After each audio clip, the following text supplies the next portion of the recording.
നമുക്കൊപ്പം ജില്ലാ fire officer Dileep sir ഉണ്ട്. ദിലീപ് സാറാണ് ഈ ഒരു സോണിൽ ഈ മാപ്പിംഗിന്റെ അടിസ്ഥാനത്തിൽ കണ്ടെത്തിയ ഡാറ്റ ഇപ്പോൾ പരിശോധിച്ച് ഇവിടെ കുഴിക്കുന്നതിന് നിർദ്ദേശം നൽകിയത്. ഇത് ഒരു പോസിബിൾ ആയ സ്ഥലമാണ് എന്നതാണ്. അരുൺ നേരത്തെ പറഞ്ഞപ്പോൾ മാറിപ്പോയതാണെന്ന് തോന്നുന്നു. 3 മൃതദേഹങ്ങൾ നമുക്ക് തിരയേണ്ടത് മുണ്ടക്കൈയിലാണ്.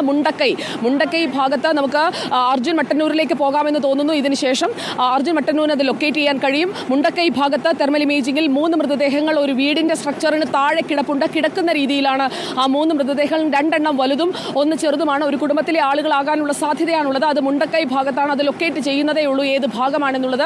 ഇമേജ് അവർക്ക് ലഭിച്ചിട്ടുണ്ട്. നമ്മൾ നിൽക്കുന്നത് ചൂരൽമലയിലാണ്. ചൂരൽമലയിൽ മലകൾക്കിടയിൽ പെട്ടുപോയിട്ടുള്ള ഒരു വീടിന്റെ ഭാഗം അതാണ് ഇപ്പോൾ ഉയർത്തിക്കൊണ്ടിരിക്കുന്നത്. എക്സാക്ട്ലി ചൂരൽമലയിൽപ്പെട്ട വീടിൻ്റെ ഭാഗമല്ല ഉയർത്തുന്നത്. ആൾറെഡി ഇവിടെ ഒരു ബ്രിഡ്ജ് ഉണ്ടായിരുന്നു.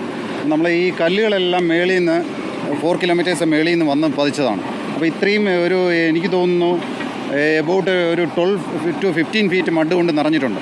അപ്പോൾ ഇത് എന്തായാലും സ്വാഭാവികമായിട്ട് നമ്മളിവിടെ ഒരു സ്റ്റക്ക് ചെയ്യും, ബോഡി വന്ന് സ്റ്റക്ക് ചെയ്യും. അതിൻ്റെ മേളിൽ വന്ന് മഡ് നിറയാൻ ചാൻസ് ഉണ്ട്. ഇവിടുന്ന് നേരത്തെ 2 ബോഡി കിട്ടിയിട്ടുണ്ടായിരുന്നു. ഇപ്പോൾ പടവെട്ടിക്കുന്നിലെ വിവരങ്ങൾ പങ്കുവയ്ക്കാൻ